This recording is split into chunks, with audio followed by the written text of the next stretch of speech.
Comedian Nikki Glaser once again proved that humor is a powerful lens through which we can view modern controversies, particularly those involving the elite and their grand gestures.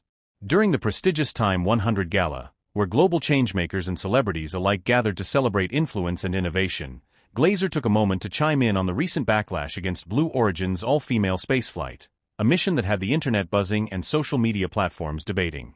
Rather than delivering a serious critique or aligning with the outrage, she responded in a way only she could, dry, tongue-in-cheek, and strikingly self-aware. "I don't dream of going to space," she told E!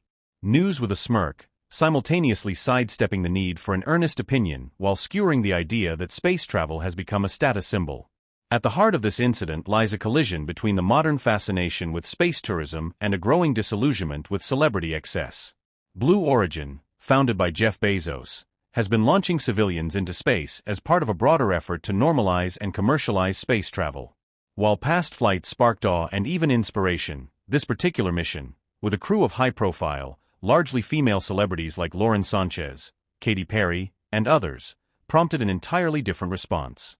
Critics, including Emily Ratajkowski, labeled the flight beyond parody, accusing it of being a tone-deaf display of wealth, privilege, and environmental disregard. The backlash wasn't simply about the participants or their fame, but about the optics. Space, once considered a domain for discovery and scientific progress, now seemed reduced to a playground for the ultra-wealthy. In a world where climate anxiety, inequality, and social unrest dominate the public consciousness, the sight of celebrities floating weightlessly in zero gravity struck many as emblematic of just how far removed the elite have become from the realities of everyday people. It felt like a dystopian satire come to life, a plot straight out of a Black Mirror episode, with rocket ships replacing yachts. Enter Nikki Glaser. While she wasn't on the flight herself, she quickly became one of the most memorable voices reacting to it, not because she condemned it, but because she effortlessly captured the absurdity of it all with a simple, sardonic remark. Her statement, "I don't dream of going to space," was delivered casually, almost as if she were turning down an offer for brunch. But within that short sentence was a world of commentary.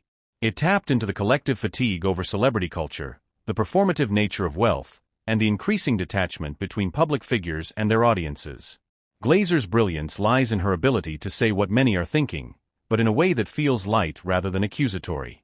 She didn't attack the women who went on the flight, nor did she mount a soapbox to lecture on the ethics of space tourism. Instead, she held up a mirror to the entire spectacle and allowed its own ridiculousness to shine through.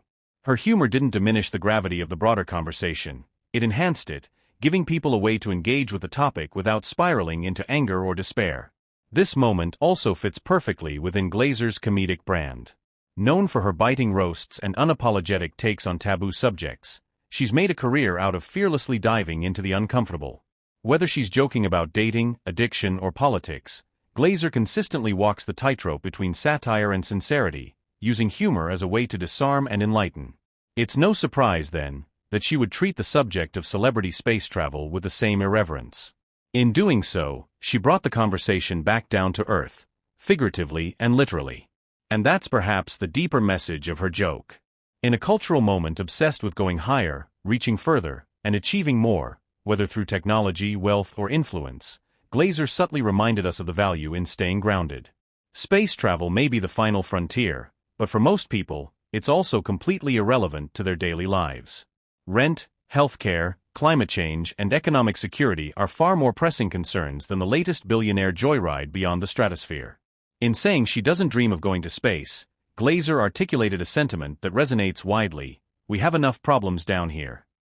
Her reaction also served as a critique of how influence is being wielded in today's world.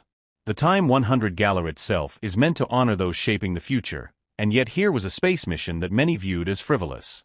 By poking fun at the disconnect between aspirational gestures and meaningful impact, Glaser pointed to the shifting standards of what society values. Do we still view space travel as heroic? Or has it become another flashy stunt in a long line of performative philanthropy and ego-driven adventures? Ironically, Glaser's joke made a far more lasting impression than any zero-gravity selfie could. It was shared, quoted, and applauded across social media platforms, with many users appreciating her refusal to pander or posture. In a sea of influencers trying to outdo each other in virtue signaling or trend hopping, Glaser's honest apathy was refreshingly relatable. She didn't need a rocket to elevate her voice. Her humor was enough to cut through the noise. What makes her reaction particularly powerful is that it wasn't an accident. Glaser understands the mechanics of fame and controversy, and she knew exactly what she was doing. By choosing to make a joke rather than a statement, she avoided getting caught in the crossfire of online outrage while still participating in the discourse. She was present, aware, and critical, all without ever sounding bitter.